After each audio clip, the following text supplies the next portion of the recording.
Hello, my Planeswalkers, and welcome back for part 3 of the Take the Planeswalker deck and Remake It program extravaganza, I guess.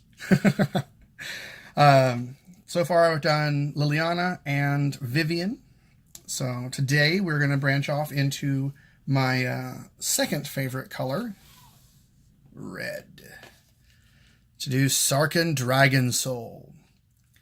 Sarkhan Dragonsoul is, he just kind of looks badass. And he's got this look of, yeah, I can screw you up. I can do it. I don't necessarily want to, but if you push me. And then he shoots fire from his hands and, you know, is a dragon. It's awesome. So with this one, I'm going to go ahead and do the same thing that I've done before, review the deck, and then next Monday or Tuesday, whenever I put out the next video, I will have a budget rebuild and a not so budget rebuild using only 2019 core set cards. Now, before I get into this, one of the questions that I have had from some of my friends that have watched my videos, oddly they didn't post it in the comments section. Weird. When you're looking at this, you see it says Legendary Planeswalker, right? Well, I start my videos by saying, hello, my Planeswalkers, or some similar version of that. And they're like, well, I'm not a card. Why are you saying that about me? And I'm like, really, dude? So going back to the origins of this, basically you as the player, for those of you that didn't know, are a Planeswalker. You're basically this big, powerful thing going from plane to plane to plane to plane, pulling the things of power that you want to have for yourself. So that's why you can take stuff from multiple different areas, multiple different planes, and play them at the same time. That's what a Planeswalker does. If you've read any of the lore or anything that goes along with it, there is, you know, the Planeswalkers are pulling things from other realms to assist them in the realm they're currently in. And sometimes they're in a realm to get access to a specific thing that they can then use in their battles as they go forward. So that's why I refer to my viewers as my Planeswalkers, because that's what you are. So let's get into this box. This one, following the same theme, is a monocolor deck. Obviously mono red, because, well, logically that makes sense. Oh, well, it just popped right out. Look at that. Saving me some time. Let's double check him for extraneous accidental damage. Nope. Seems to be good. All right. So we'll talk about him first, like we do before. He is a 6 cast for a 5 loyalty Planeswalker, 2 reds, and 4 colorless. His +2, Sarkhan Dragonsoul, deals 1 damage to each opponent and each creature your opponents control. Very similar in function to the Goblin Chain Whirler, but it does not target the opponent's Planeswalkers, so that is a weakness in that spot. His -3, Sarkhan Dragonsoul, deals 4 damage to target player or Planeswalker. And his -9, search your library for any number of dragon creature cards, put them onto the battlefield, then shuffle your library. So I wonder, what cards are we going to play in this deck with the I'm thinking dragons are going to be pretty prominent. Again, one of the biggest weaknesses, I'm not sure if I discussed it with Vivian, but I know that I did with Liliana, he has no defense. So unless your opponent is running 1 toughness creatures, he's going to get hit the next turn unless you have something to stand in the way of it. So that's one of the downfalls to the Planeswalker precons, is that they are a bit weak defensively, I guess. All right, so we got the deck box. Again, really a fantastic art. Goes around the side. Got the Planeswalker-y thing. It says Sarkhan, because that's his name. All right, crack her open. As always, you've got, hey look, dragon. You have the deck itself, an extra pack, 2 extra things we don't care about. And let's get into this. So, Demanding Dragon. That's one of the cards in the set that... Come on. There we go. It has the potential to replace... God, I still can't remember its name! The big red dragon that you can exert and it deals 4 damage to target non-dragon creature. I feel so dumb. Please berate me in the comment section for forgetting one of my favorite dragons from Standard. This is a 5 cast for a 5/5. When it enters the battlefield, it deals 5 damage to target opponent unless that player sacrifices a creature.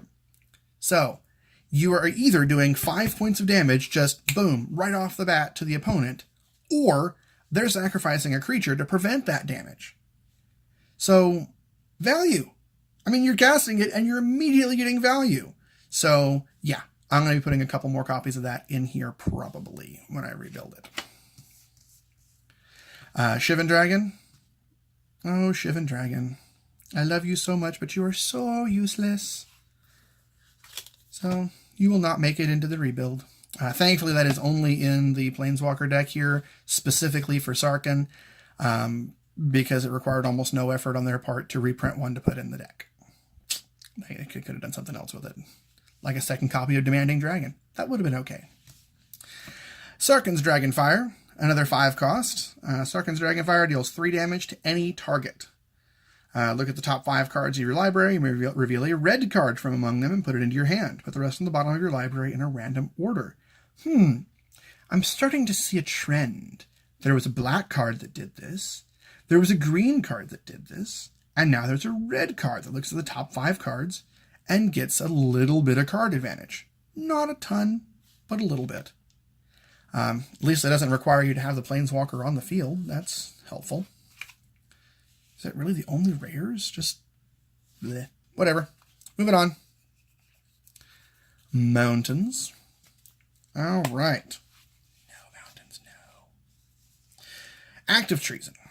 If you don't know what Active Treason is, you've been living under a rock, because Active Treason is a great, great card. It'd be better if it was instant speed, but gaining control of target creature until end of turn. Untap that creature, it gains haste until end of turn. And being able to steal their creature in the middle of combat, it's one of the best things ever. Really only 1 copy? Electrify. 4 cost to deal 4 damage to target creature. I gotta say that is a really crappy burn spell. I mean, at least it could say target creature or player, because for 4 cost, you want a little more value than that. Fiery Finish, deal 7 damage to target creature. Again, targeting just the creatures.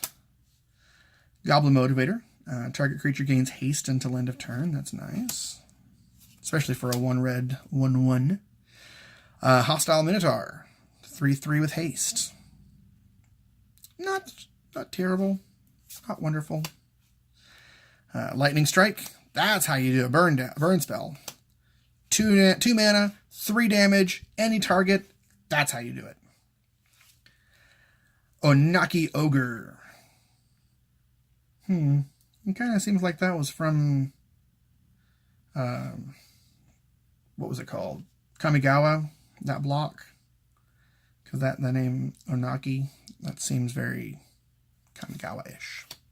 But anyway, 3 cost for a 4/2. Shock. 2 damage to any target. Alright, some dragons. Spark-Tongue Dragon. When it enters the battlefield, I can pay 3. When you do, it deals 3 damage to any target. Interestingly enough, if this enters the battlefield using his trigger, you can still pay 3 and still do 3 points of damage to any target. Just in case you didn't know that. Thud. It sacrifices a creature, but it deals damage equal to its power to target. So that's kind of cool. Again, only 1 copy? The consistency in these decks is terrible. Trumpet Blast. Attacking creatures get +2/+0 until end of turn. That's nice and all, but you should be playing dragons. Dragons don't really need the help. Viashino Pyromancer.